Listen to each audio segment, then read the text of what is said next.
Eu tenho tentado seguir uma lógica de que todas as vezes que eu vou pregar em alguma outra igreja, eu não quero que vocês não tenham acesso à mesma pregação que eu fiz naquele outro local. Então, na semana passada eu tive pregando lá em um culto de ordenação na Igreja Bíblica do Jardim Bandeirante. Então, algumas pessoas aqui vão escutar essa mensagem pela segunda vez, mas os demais irmãos entendam que eu vou fazer hoje, excepcionalmente, uma pausa na exposição do Evangelho de Lucas, como nós temos feito ao domingo, para abrirmos as nossas Bíblias e estudarmos um texto lá de Romanos. Romanos capítulo 12. Hoje nós estudaremos 2 versos, o versículo 1 e o versículo 2 da carta de Paulo aos Romanos. Romanos capítulo 12, versículos 1 e 2. Diz assim a palavra do nosso Deus. Rogo-vos, pois, irmãos, pela compaixão de Deus, que apresenteis os vossos corpos em sacrifício vivo, santo e agradável a Deus, que é o vosso culto racional. Não sedes conformados com este mundo, mas sede transformados pela renovação do vosso entendimento, para que experimenteis qual seja a boa, agradável e perfeita vontade de Deus. Vamos orar. Senhor, na tua santa presença nós pedimos, abre o nosso entendimento, Pai. Nos ajuda para que a tua palavra seja clara aos nossos olhos. Nos auxilia não somente a compreendê-la intelectualmente, nos ajuda a aceitá-la como sendo a verdade como ela é. Pai, nós também clamamos a Ti, que o Senhor nos auxilie a viver por meio da Tua palavra.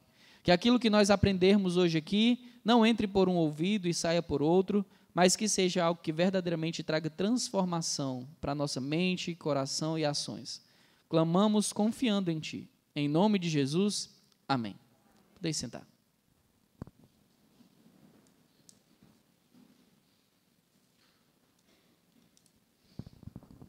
Como é que você se sente quando alguém chega do seu lado e diz assim, ei, depois eu queria conversar contigo, ó. Como é que você se sente quando esse tipo de coisa acontece? Você se sente bem? Você se sente preocupado, tenso? Como é que é a reação quando alguém diz que precisa conversar com você de pertinho? É interessante que Paulo começa o capítulo 12 aqui dessa carta que ele escreve, dizendo rogo-vos. Essa palavra é a palavra parakaleo no grego. E o objetivo dela, quando ela é utilizada, é demonstrar que a pessoa que está falando diz que está interessada em se aproximar de outra pessoa para consolar, exortar, animar, de certa maneira, trabalhar na edificação dessa outra pessoa. Então, Paulo, em outras palavras, está dizendo assim, irmãos, deixa eu chegar aqui pertinho de vocês, do ladinho de vocês, porque eu tenho uma coisa muito importante para falar. Eu quero que você esteja atento àquilo que eu vou falar, então sinta que essa é uma conversa íntima, sinta-se que essa é uma conversa pessoal entre mim e você. Então ele começa dizendo, rogo-vos, pois irmãos, e ele vai dizer o porquê que ele está clamando que os irmãos estejam atentos a esse processo de edificação que ele vai agora falar. Ele diz que eles deveriam estar atentos porque, pela compaixão do Senhor, ou pela compaixão de Deus, ele vai falar uma coisa que é importante. Então, quando você ouve alguém chegando para você e falando, olha, eu preciso conversar contigo, obviamente, muitas são as coisas que podem passar na sua cabeça. Muitas das vezes, né, nós como pessoas que, infelizmente, sofrem com a falta de confiança no Senhor, a falta de tranquilidade, a falta de disposição em esperar o momento adequado para que algo aconteça, muitas vezes aquela imaginação das coisas que vão acontecer nessa conversa me levam a ter uma sensação ruim sobre o que vai ser conversado. Mas uma coisa que eu quero destacar para vocês é, biblicamente falando, quando nós escutamos um irmão chegando para nós e dizendo que quer falar conosco, existe ali uma demonstração clara de amor, certo? Quando nós somos amados em um corpo local, nós precisamos entender que esse corpo local estará atento às minhas necessidades. E estar atento às minhas necessidades é intencionalmente estar disposto a consolar. Então, alguém que chega para você e diz assim, Eu queria falar contigo depois. Talvez o motivo por que ela está falando isso é: rapaz, eu te vi cabisbaixo, você está mais apático do que normalmente estaria, então eu queria me aproximar, queria saber se eu posso servir você de alguma maneira. Existe alguma coisa que aconteceu e que eu posso ser útil para solucionar? Um segundo motivo é: você está lá com alguma dúvida e alguém toma conhecimento da dúvida que você tem e ela diz que quer conversar com você depois porque ela quer ser útil na solução ou sanando aquela dúvida que você tem. Outra motivação, obviamente, pode ser exortação. Tenha encontrado em você algo que não condiz com aquilo que Deus espera que você viva. E demonstrando amor por você, essa pessoa vai chamá-la e ao invés de fazer um estardalhaço público, ela vai carinhosamente procurar você e vai demonstrar: olha, eu queria te ajudar a parecer mais com Cristo. Eu queria te ajudar a entender o que Deus espera de você. Essa determinada situação que você está vivendo, ou essa determinada prática que você está tendo, não condiz com aquilo que Deus espera de um servo seu, portanto, eu venho aqui para te ajudar a melhorar em cada uma dessas coisas. Enfim, as motivações pelas quais alguém pode chamar você para conversar são diversas. Mas eu quero que você tenha isso em mente. Se você faz parte de uma igreja que intencionalmente congrega, e como vocês bem sabem, a nossa ênfase aqui na igreja é uma congregação real, e o que diz respeito a congregar não é somente frequentar cultos, porque isso aí você pode encontrar em qualquer clube. Você pode ir para um clube de motoqueiros e vai ter pessoas que se reúnem pelo mesmo gosto que tem pela moto. Você pode se reunir em um clube de atletismo porque tem pessoas que gostam de correr ou nadar. Você pode se reunir em um estádio porque existem pessoas ali ao redor que gostam de assistir um jogo de futebol. Mas quando nós falamos da reunião dos santos do Senhor Jesus Cristo, aqueles que foram unidos por um propósito, essas pessoas não somente se reúnem para cultuar a Deus, elas se reúnem também para ser bênção na vida uns dos outros. E ser bênção na vida uns dos outros diz respeito ao processo intencional, quero frisar isso, intencional, de fazer com que aquela pessoa se aproxime cada vez mais de Cristo. Quando você se coloca à disposição de fazer isso pelos outros, naturalmente isso acontecerá com você mesmo. Se você é uma pessoa que está o tempo todo se dispondo a auxiliar outras pessoas a se parecerem mais com Cristo, quando for a sua vez de estar desanimado, quando for a sua vez de necessitar de exortação, sempre terão pessoas amáveis que estarão ao seu lado para fazer isso. Deus espera sempre que a iniciativa comece em mim mesmo. Nunca esperar pelos outros. Certa vez, um visitante da nossa igreja começou a frequentar várias e várias vezes o nosso culto. E aí, depois de algumas semanas congregando conosco, ele disse assim: pastor, eu estou muito incomodado com uma coisa. Muito incomodado mesmo. Aí eu disse: olha, meu Deus, o que foi que aconteceu, né? Ele disse assim: rapaz, quando eu chego na sua igreja, todo mundo fala comigo, me dá boa noite, e tarará, e começou a falar o quanto que ele se sentia bem. E aí, no final, ele disse assim: mas tem uma pessoa lá que nunca me deu boa noite, pastor. Eu disse: foi mesmo? No meio daquele povo tudo, só teve uma pessoa que não te deu boa noite? Aí ele disse: foi, pastor, e não é a primeira vez. Todas as vezes que eu vou lá, essa pessoa não me dá boa noite. Aí eu fui mostrar biblicamente para ele que os crentes nunca esperam o outro tomar a iniciativa. E ele, mesmo não sendo crente, eu disse assim: quer receber um conselho bíblico? A Bíblia diz que você deveria procurar essa pessoa. O quê? Não, estou sossegado, estou bem, pastor. Mas eu disse: você não disse que estava incomodado com isso, o fato de a pessoa nunca lhe dar boa noite? Aí ele disse: porque é só essa pessoa que não me dá boa noite. Aí eu disse: pois é, você agora vai lá e tem a oportunidade de falar para ela que isso lhe incomoda e tudo mais. Resumo da história: o homem nunca mais veio. O que é isso? Quando nós somos chamados à responsabilidade, isso muitas vezes incomoda. Porque nem sempre o ambiente de convivência familiar é um ambiente de alegria plena. Obviamente, como nós bem sabemos, em uma família, essa família vai passar por momentos alegres e momentos tristes. E não é diferente numa igreja. Uma igreja também passa por momentos alegres e tristes, porque nós somos pessoas pecadoras. Embora tenhamos sido redimidos pela graça do Senhor, nós ainda somos falhos. E, portanto, continuamente precisamos auxiliar uns aos outros. Então, Paulo diz que quer se aproximar dos irmãos de Corinto para falar uma coisa, e a primeira coisa que ele quer que eles tenham em mente é a misericórdia de Deus, ou a compaixão de Deus. Então, a mesma coisa que Paulo falou para os irmãos de Corinto, eu quero que vocês coloquem na sua mente. Pense agora aí em quanto que Deus é compassivo, quanto que Deus é misericordioso, quantas vezes Deus já demonstrou compaixão a você. Imaginou isso? Colocou isso na mente? Então vamos dar continuidade ao texto. Ele diz assim: pela compaixão de Deus, que apresentei os vossos corpos em sacrifício vivo, santo e agradável a Deus, que é o vosso culto racional.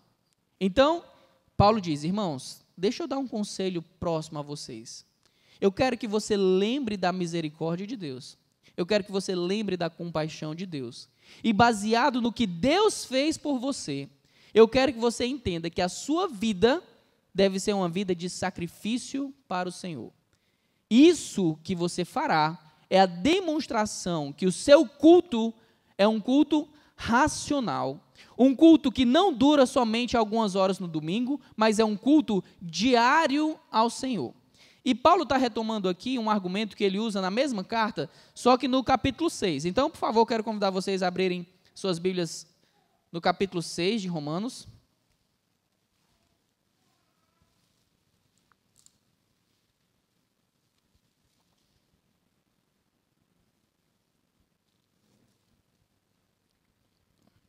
Capítulo 6, versículo de 11 a 14.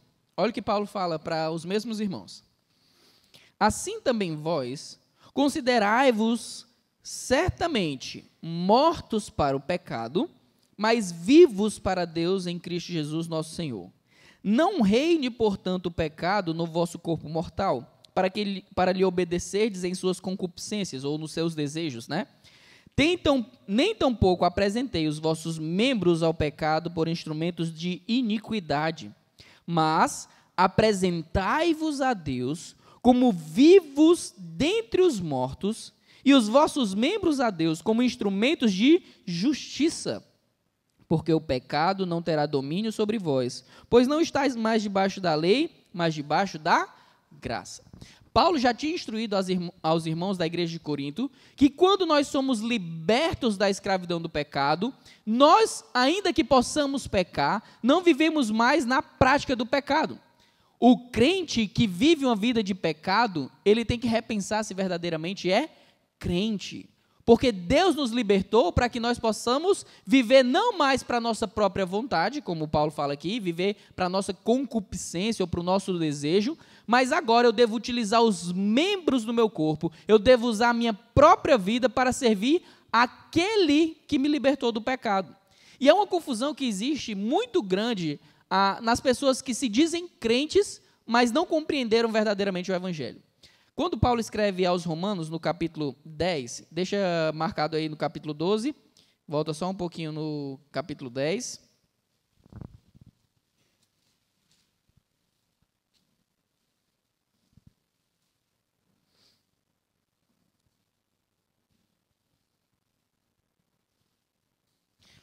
Ah, meu Deus, agora me deu branco da passagem. Qual é a passagem que diz que se confessarmos ao Senhor Jesus como Senhor... É o 9 e 10. Ai, meu coração, quase deu um branco total. Ó. Versículo 9, versículo 10. A saber, se com a tua boca confessares ao Senhor Jesus e em teu coração creres que Deus ressuscitou dentre os mortos, serás salvo. Olha só como é interessante. No capítulo 10, no versículo 9, ele diz que aqueles que confessam o senhorio de Cristo são salvos. E o que significa confessar Jesus como Senhor? Significa que eu entendo que agora, como escravo do pecado, eu fui liberto, eu recebi a minha carta de alforria, não para ficar livre para mim mesmo, mas eu fui liberto para servir a um outro Senhor. Eu fui vendido de novo como escravo, mas agora não mais escravo do pecado, escravo de quem? De Cristo. E isso faz muita diferença. Por quê? As pessoas acham que a salvação diz respeito a eu fazer tudo aquilo que eu quero sem ter medo de ir para o inferno. E isso é diabólico. Pensar que você pode viver da maneira que quer, desconsiderando o que Deus quer para a sua vida, e mesmo assim achando que você vai para o céu, é um engano que Satanás quer que você tenha realmente. Deus não quer que você viva a vida baseado no seu próprio gosto, baseado na sua própria vontade. Deus quer que você viva a vida de acordo com a vontade dele. Isso mesmo. Deus vai dizer que tipo de coisa você tem que pensar. Deus vai dizer o modo como você deve interagir com as outras pessoas. Deus vai dizer qual é o tipo de prioridade na sua vida. A sua vida não pertence a você. Mesmo antes, quando você não era crente, a vida pertencia a quem? Ao pecado. Você vivia para fazer a sua própria vontade, fazer aquilo que lhe aprazia. Mas agora que você é crente no Senhor, a sua vida é para o serviço de Deus, o serviço de Cristo. Por isso, aqui no capítulo 12, volta aí no capítulo 12, versículo 1, Paulo diz: irmãos, eu rogo, eu me aproximo de vocês, desejoso de que vocês lembrem da misericórdia de Deus, ou da compaixão de Deus. E por que ele começa o argumento de viver uma vida de sacrifício lembrando da compaixão? Por que ele começa o argumento dessa maneira? Simples. Você merece o que por natureza, de acordo com as Escrituras? Céu ou inferno? Inferno. É o que você merece por natureza. Todos nós, igualmente aqui, somos pecadores. Eu e vocês. Todos nós sabemos que já mentimos. Todos nós já sabemos que nos iramos indevidamente. Todos nós sabemos que por diversas vezes não temos o contentamento que Deus deseja que tenhamos com as coisas. Murmuramos, reclamamos daquilo que está acontecendo na nossa vida. Você já pecou alguma vez na sua vida? Já pecou alguma vez? Sim, todos nós pecamos. A palavra de Deus diz, portanto, que o salário, a recompensa para o pecado é a morte. Mas Deus é tão amoroso, Deus é um Deus de tamanha compaixão que Ele pegou o próprio Filho dEle, enviou para esse mundo, como diz no capítulo 5, no versículo 8 da carta de Paulo aos Romanos, e diz: Deus provou o seu amor para conosco pelo fato de ter Cristo morrido por nós, sendo nós ainda pecadores. Por isso que Paulo começa o argumento de que a minha vida de sacrifício para o Senhor nada mais é de que um processo de gratidão pela compaixão que Deus teve de mim, pela misericórdia que Deus teve de mim. Eu deveria ir para o inferno, mas mesmo assim Deus pegou o Filho dEle, a quem Ele ama, que nunca pecou, e colocou o próprio Filho para morrer, pagando o meu pecado. Você entende quão grande é essa compaixão? Para ilustrar e ficar mais fácil de entender, eu quero que você imagine o seguinte: quem é que tem filho? Levanta a mão. Certo. Se você não tem filho, eu quero que você imagine o seguinte: alguma criança, sobrinho, amigo, que você gosta muito, certo? Imagina só que você está passeando com essa criança, surge um assaltante e rouba todos os seus pertences. Imaginou essa cena? E aí você vai lá e diz assim: agora eu quero que essa criança aqui pague a prisão no lugar do ladrão que me assaltou. Você faria algo desse tipo? Ninguém faria, né? Só que a pena não foi a pena de prisão para Jesus Cristo. A pena que Jesus Cristo precisou enfrentar foi a pena de morte. Por que a pena de Jesus Cristo foi a pena de morte? Porque essa era a pena prevista para nós. Nós mereceríamos morrer. O salário do pecado é a morte. Mas Deus foi tão amoroso, usou de tanta compaixão em nosso favor, que colocou o Filho dEle para fazer isso no nosso lugar.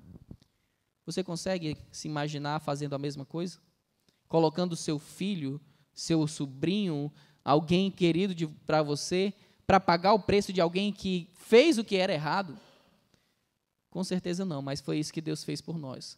Por isso que todo aquele que compreende verdadeiramente a compaixão de Deus, ele entende que viver uma vida de sacrifício, abrindo mão da própria vontade, não é nada demais. Quando alguém faz algo muito grandioso para nós, é comum que a gente queira agradar aquela pessoa com toda a força, não é? Quando alguém faz algo que nos deixa muito empolgados, é natural que você ligue para essa pessoa, é natural que você queira agradecê-la sempre que você encontra. Se isso não aconteceu, talvez você nunca tenha passado por uma situação que realmente você tenha necessitado muito de alguém e alguém tenha sido o seu socorro. Mas se você passou por uma situação dessa, você sabe o quanto é bom receber auxílio e, quanto é bom também, demonstrar gratidão por aquele que auxiliou a sua vida. Seria diferente com Deus, então? Se o que eu merecia era a morte e Deus me propõe a vida, seria diferente para mim querer agradecer a Deus com a minha própria vida, servindo a Ele e não mais a mim mesmo? Obviamente que não. Por isso, Paulo, no versículo 2 diz: apresentei os vossos corpos como sacrifício vivo. E por que um sacrifício vivo? Diariamente, você continuamente estará demonstrando a sua devoção pelo Senhor através da obediência à vontade dEle. Ser crente no ambiente da igreja é muito fácil, gente. Ser crente aqui, nesse ambiente, é fácil. É fácil você controlar a sua língua por 2 horas. É fácil você controlar a sua raiva por 2 horas. É fácil você não ter pensamentos tão terríveis por 2 horas. Mas agora, o crente de verdade, quando ele sai dessa porta aqui, ele deixa de ser crente? Ele é crente 24 horas por dia, 7 dias da semana. Logo, o sacrifício precisa ser vivo. Porque nós recebemos a vida para viver para Deus. Ele precisa ser um sacrifício santo, porque Deus é santo. Nós precisamos viver uma vida separada do pecado. Entendam, o crente ele pode pecar no sentido de errar, falhar, mas o crente nunca vai achar o pecado normal. Entenda o que eu estou falando, não é pode pecar no sentido que deve pecar não, viu? No sentido de, às vezes, ele pode falhar em cumprir uma coisa que Deus quer. Mas aquele que vive no pecado, aquele que vive nas trevas e diz que tem comunhão com Deus, o que a Bíblia diz sobre essa pessoa? Está fazendo de Deus um mentiroso. Nós não podemos viver enganando a nós mesmos. Porque eu posso até conseguir enganar a mim mesmo, mas sabe quem eu não engano? A Deus. Eu posso fingir que sou uma pessoa aqui e, quando eu saio daqui, ser outra pessoa completamente. Ter uma vida dupla, tripla. Eu fico chocado com coisas que a gente acaba, ao longo dos anos, encontrando dentro do ambiente eclesiástico.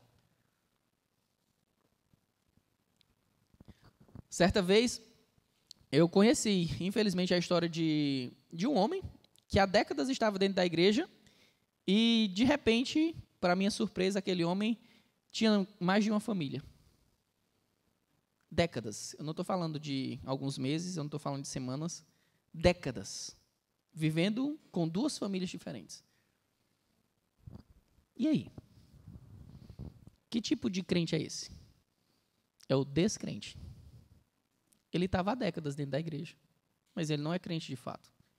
Você pode enganar durante décadas a igreja do Senhor Jesus Cristo, mas de nada adiantará viver uma vida contrária à vontade do Senhor, compreendendo que somente pela misericórdia de Deus é que nós podemos ter acesso àquilo que Ele tem para nos oferecer.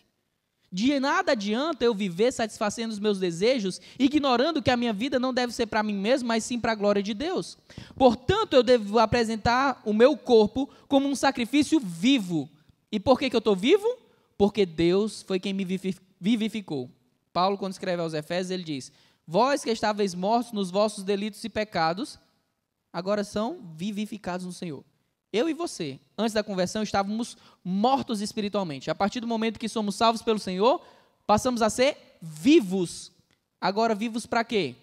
Como a gente leu no capítulo 6, a nossa vida é para o serviço de Deus. Não para a minha própria vida, não para o meu próprio prazer, mas para o prazer do Senhor. E aí, ele continua, dizendo que esse processo de apresentar o meu corpo como um sacrifício vivo ao Senhor, vivendo de modo santo, é o meu culto racional. Presta atenção nisso. Deus não quer gente descontrolada na igreja. Certo? Essa ideia de que ser cheio do Espírito Santo é eu perder o controle sobre si, não é uma ideia bíblica. Eu quero que você entenda. A palavra de Deus diz que os frutos uma das partes do fruto do Espírito é o domínio próprio. Quanto mais cheio do Espírito Santo você está, mais domínio próprio você tem. Você não fica descontrolado, não.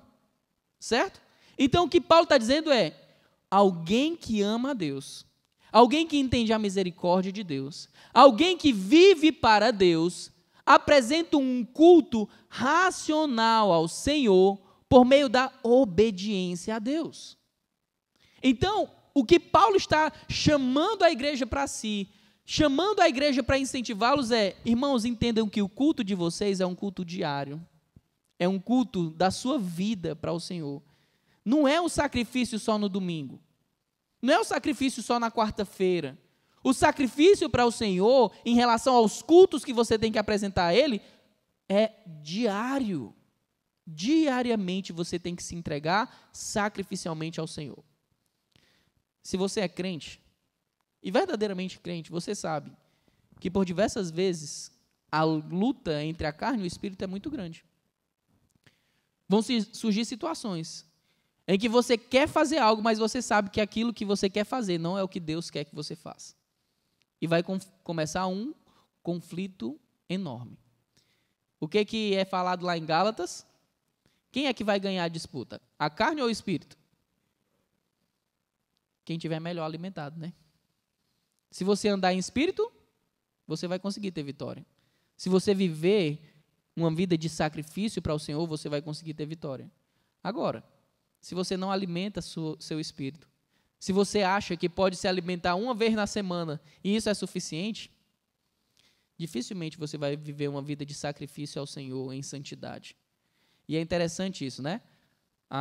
Eu costumo perguntar várias vezes essa mesma pergunta. Você consegue se sustentar uma semana inteira comendo só a janta do domingo e passando o resto da semana sem comer? Você topa fazer esse desafio? E por que fica escutando só a palavra de Deus uma vez na semana, no domingo à noite, e acha que é suficiente para alimentar o espírito? Não faz sentido, né? Se eu me alimento todos os dias para fortalecer a carne, por que eu não me alimento todos os dias para fortalecer o espírito? Qual é a lógica? A lógica é simples. Vem o segundo versículo do texto que nós estamos lendo. A lógica é: nós estamos sendo conformados ao mundo e não ao Senhor. Olha o versículo 2. Não sedes conformados com este mundo, mas sedes transformados pela renovação do vosso entendimento, para que experimenteis qual seja a boa e agradável e perfeita vontade de Deus. Irmãos, Paulo diz: gente, por amor a vocês, porque eu quero ajudar vocês, eu peço que vocês lembrem da misericórdia de Deus. Por lembrar da misericórdia de Deus, eu quero que vocês vivam uma vida de gratidão, apresentando a sua própria vida como uma forma de sacrifício, vivo e agradável, ao Senhor, que é a sua demonstração de que cultua a Deus racionalmente. Está claro o primeiro versículo, né? Segundo versículo, então, ele vai dizer: para que isso aconteça, você não pode ser conformado ou adquirir a forma do mundo. Então, o mundo tem uma forma diferente da forma de Deus. Paulo, portanto, diz: não entrem na forma do mundo. Não vos conformeis, não sede conformados com este mundo. Ao contrário de entrar na forma do mundo, o que você deve fazer? Sede transformados. Olha como é interessante. O mundo, ele gera uma conformação.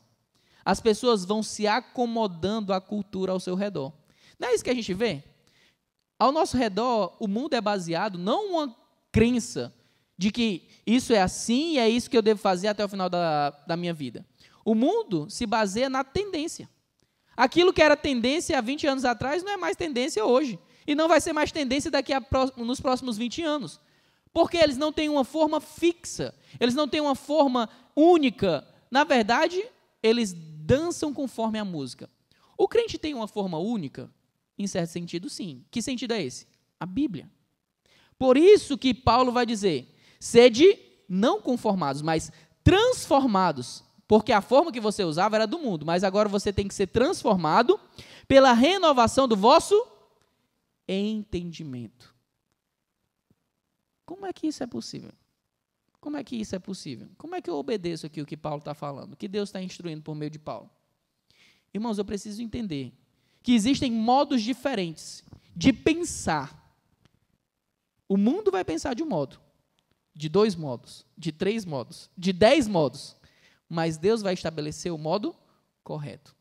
Para que eu entenda, portanto, o modo como eu devo agir, eu preciso conhecer primeiro a vontade de Deus. E onde é que eu vou conhecer a vontade de Deus? Na palavra de Deus. Na palavra de Deus. Então, saber que a palavra de Deus é importante é fácil. Mas viver valorizando a palavra de Deus não é fácil. Eu sempre digo aqui também a diferença entre entender e aceitar. A palavra de Deus diz que Deus é bom. É verdade isso? Saber que Deus é bom, de acordo com a Bíblia, é fácil? Não é? Tem várias passagens na Bíblia que diz que Deus é bom. Aceitar que Deus é bom é fácil? Não, nem sempre. Vou explicar para você. Quando você é promovido, é fácil dizer que Deus é bom. Quando você perde o emprego, Deus deixa de ser bom? Mas é mais difícil de dizer que Ele é, né? Quando você ganha um filho, é fácil dizer que Deus é bom. E quando o filho morre, Deus deixa de ser bom? Quando você é promovido, é fácil dizer que Deus é bom. Mas quando tudo que você tinha é perdido, Deus deixa de ser bom? Quando você chega no patamar que você sempre sonhou, é fácil dizer como Deus é bom. Mas e quando Deus te tira de onde você está e te coloca num vale mais profundo do que você sempre imaginou? Deus deixa de ser bom? Percebe? É fácil entender que Deus é bom. Aceitar que Deus é bom, nem sempre é fácil. Por isso que quando Tiago escreve a sua carta, ele vai dizer que o homem verdadeiramente crente, ele não é guiado pelas circunstâncias. Ele não é um homem de duplo ânimo. E o que é o homem de duplo ânimo? Se as coisas estão acontecendo do jeito que eu quero, eu digo que Deus é bom. Mas se as coisas estão acontecendo diferente do que eu quero, eu fico lamentando, eu fico esbravejando contra Deus, eu fico reclamando, falando tudo que não presta contra Deus. Porque eu estou demonstrando que quem governa a minha vida não é Deus. Quem governa a minha vida sou eu mesmo. Então, quando Deus faz o que eu quero, Deus é bom. Deus está fazendo o que eu quero. Agora, quando Deus faz o oposto do que eu quero, aí, difícil, né, dizer que Deus é bom. Mas Deus continua sendo bom. A diferença é que para que eu experimente a vontade de Deus como sendo boa, agradável e perfeita, eu preciso antes ter a minha mente transformada. Explodiu sua mente? Pum! A minha mente sempre explode quando eu leio esse texto. Porque é fascinante como Deus explica tudo tão maravilhosamente para nós. Ele diz, meu filho, você quer entender como o que eu faço por ti é sempre bom, é sempre perfeito, é sempre agradável? Você tem que entender uma coisa. Para que você enxergue a minha vontade desta maneira, aquilo que eu faço dessa maneira, você precisa sair da forma do mundo e ser transformado pela minha palavra. Você só consegue viver a vida agradecendo a Deus por quem Ele é e pelo que Ele faz em qualquer circunstância da sua vida, se você sair da forma do mundo e você passar a ser transformado, ter a sua mente renovada pela palavra de Deus. Enquanto você fizer e não fizer isso, você nunca vai conseguir chegar à conclusão de que Deus é bom e a vontade dele é boa, perfeita e agradável quando você perde o emprego. Você nunca vai dizer que Deus é bom, perfeito e agradável quando você perde um filho. Mas entenda, em todas as circunstâncias, Deus sabe sempre o que é melhor para nós, porque como nós vemos nessa mesma carta, o alvo de Deus para a nossa vida é nos fazer parecidos com Cristo. Fazer parecido com Cristo. Se parecer com Cristo é doloroso. Algum tempo atrás eu ilustrei isso que eu acabei de falar com a ideia de que um artesão, um entalhador, ele, para esculpir um leão, para esculpir um elefante numa pedra, numa madeira, o que ele faz? Ele vai retirando daquele material tudo aquilo que não se parece com um leão ou com um elefante. Até que no final surge aquilo que ele queria. Quando Deus está nos esculpindo para parecer com Cristo, Ele vai tirar da nossa vida tudo aquilo que não parece com quem? Com Cristo. Me diga uma coisa. Para esculpir uma pedra, para esculpir um tronco, é uma pena que se usa? É marreta e formão. Quer ser esculpido a imagem de Cristo e quer que Deus faça só uma peninha, no teu rosto. Vou passar uma peninha no seu rosto aqui, e aí você, de repente, magicamente, vai parecer com Cristo. Não vai. Não vai. Sinto muito lhe informar. Vai ser doído. E todas as vezes que você estiver assim, Senhor, não aguento mais, Ele vai dizer, lembra da minha compaixão? Lembra da minha misericórdia? Lembra onde é que você merecia ir? Aguenta. Aguenta, porque um dia você verá a grande obra concluída. Um dia você estará onde não há choro, não há dor, não há tristeza, não há sofrimento. Mas até lá, aguenta. Só tem isso para você fazer. Aguentar. Não seja conformado com esse mundo. Seja transformado pela renovação do seu entendimento, para que você possa experimentar a boa, perfeita e agradável vontade de Deus. E todo crente que decide confiar na palavra de Deus, quando ele passa pelaquela tribulação, quando ele passa por aquela tempestade, ele olha para trás e ele diz, é verdade, Senhor, é verdade, eu não consegui enxergar porque as nuvens estavam densas, as trevas eram demais, aquela chuva impenitente parecia não ter fim, mas agora que eu passei por ela, eu vejo, a tua vontade é boa, perfeita e agradável. O crente persevera confiando não naquilo que ele vê, mas como nós aprendemos lá em Abacuque, o justo vive pela fé. E a fé é a certeza das coisas que se não veem. Como você tem confiado no Senhor? Como você tem demonstrado que ama a Deus? Como você tem cultuado ao nosso Senhor? Como? A sua vida corresponde verdadeiramente a alguém que demonstra gratidão a Deus pela compaixão dele? Ou você é crente só no domingo? Ou você é crente só quando as coisas estão favoráveis a você? Como é que é? Deus te ama. Quer prova de que Ele te ama? Ele enviou o próprio Filho para morrer no teu lugar. Que maior prova do que isso? Não existe. A dor que eu deveria enfrentar, a dor que você deveria enfrentar, Jesus Cristo enfrentou no teu lugar. Não existe nenhuma tribulação maior do que a tribulação que Cristo enfrentou no nosso lugar. O próprio Deus que se fez carne disse para o Pai, Pai, se possível passa de mim esse cálice. O Senhor Jesus Cristo suou sangue. Mas o que Ele disse mais? Seja feita a tua vontade. Se eu quero me espelhar em Jesus, se eu quero dizer que sou um cristão, um imitador de Cristo, eu tenho que falar a mesma coisa para o Pai. Pai, a minha vontade é que esse cálice seja passado de mim, mas que não seja feita a minha vontade, mas a tua vontade. Por isso, eu abro mão do que o mundo quer para mim e aceito o que o Senhor quer, porque eu quero experimentar a tua vontade como sendo boa, perfeita e agradável. Eu quero que a minha vida seja um sacrifício vivo a Ti. Eu quero demonstrar todos os dias que eu não te amo só de boca. Eu quero demonstrar que eu te amo na vida, na prática. Por isso, me capacita para te servir. Eu desejo que você ame mais a Deus. Eu desejo amar mais a Deus. E todas as vezes que eu falho, que eu peco, eu lamento. Eu lamento porque eu lembro da compaixão, da misericórdia. Eu lembro que foi o meu pecado que levou o meu Senhor para a cruz. E Ele fez isso por amor. E se Ele foi capaz de fazer isso por amor, eu também vou amá-lo. E eu vou amá-lo porque Ele me amou primeiro. Por isso, revisando o que nós acabamos de ver nesse texto, lembre-se, às vezes o irmão vai chegar para você, vai te chamar para o lado e vai dizer assim, ei, lembra quanto que Deus é misericordioso. Lembra o quanto que Deus te amou. E agora, essa tribulação que você está passando, faça o que Deus quer que você faça.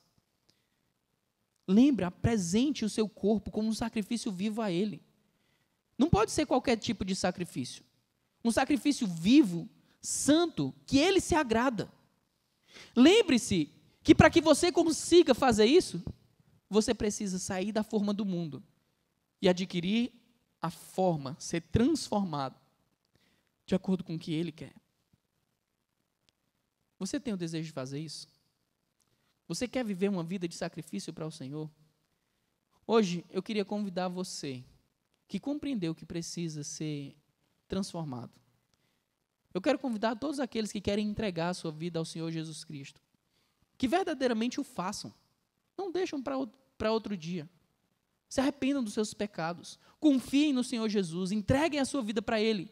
Por mais que você sofra todo tipo de tribulação desse mundo, a vida com o Senhor Jesus Cristo é incomparavelmente melhor do que qualquer que seja a vida sem Ele. Alguém nesse mundo pode ganhar o mundo inteiro, mas perderá a alma e de nada adiantará. Viver a vida com Cristo, seguindo a vontade dEle, ainda que não tenha nada, sempre será bom, perfeito e agradável. Amém? Senhor, nós somos pecadores. Nós somos falhos, ó Pai. O fato de nós estarmos aqui nos reunindo hoje para cultuar a Ti é fruto da Tua compaixão. É fruto da Tua misericórdia por nós. Por isso eu te clamo, Pai.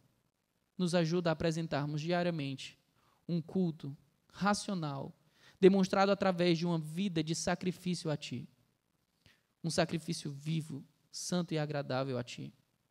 Nos ajuda, Pai, a abandonar as formas que o mundo tenta nos colocar e nos ajuda a sermos transformados pela renovação do nosso entendimento, para que nós possamos verdadeiramente experimentar a Tua vontade como sendo boa, perfeita e agradável.